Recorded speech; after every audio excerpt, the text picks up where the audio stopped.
Another aspect of bad broker behavior has to do with something we talked about before on conflicts of interest, which has to do with the representations that a broker will make with regard to their relationships with insurance companies when in fact their relationship is poor. Very challenging for all brokers when they have a bad relationship with a really competitive insurance company, and the best brokers at the very least are silent on this issue. But bad brokers will actually try to make a case that they have a good relationship with an insurance company with whom they really don't have a good relationship. And if they can succeed in convincing the client to allow that broker to approach that insurance company, they can end up with a declination, which again serves the interest of the broker in preventing any other broker from having access to that insurance company, but obviously it doesn't help the client. The bad broker behavior can be exhibited in a story that I heard.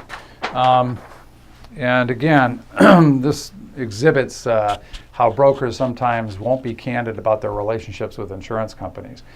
I'm going to call these brokers brokerage firm Smith and brokerage firm Johnson. And so Smith and Johnson did a lot of competition on construction accounts. They weren't too far apart. They were fairly well known in the community, and so they went head to head quite often. Smith had a great relationship with Big Time Insurance Company.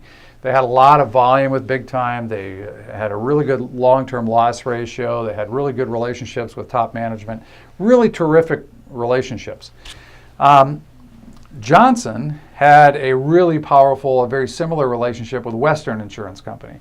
And same thing, a lot of premium volume, a lot of accounts written there, long-term relationships, very profitable, good relations with top management. For each of them, they had direct access to both of these insurance companies. Smith could send applications to Big Time, and they also had a relationship with Western Insurance Company. Johnson could send applications to Big Time, and of course they had a great relationship with Western. However, each had a poor relationship with the insurance company that was strong with their competing brokerage firm. Smith had a very challenging relationship with Western Insurance Company. Western couldn't seem to get any premium written there. They had kind of some fractious relationships between individuals in the agency and at the insurance company. The loss ratios were, for whatever reason, high, and so they could never really get any traction. Same thing with Johnson with regard to Big Time. They had a real challenging relationship with Big Time. Big Time constantly was threatening they were going to terminate their relationship because they just couldn't seem to ever get any new business written, and it was really challenging. However, when Smith and Johnson were asked to compete against each other on construction accounts, they would both list as their top two choices for insurance companies, Big Time and Western. And they each knew that if either one of them could succeed in getting the assignment for both of those insurance companies, that the competition would effectively be over.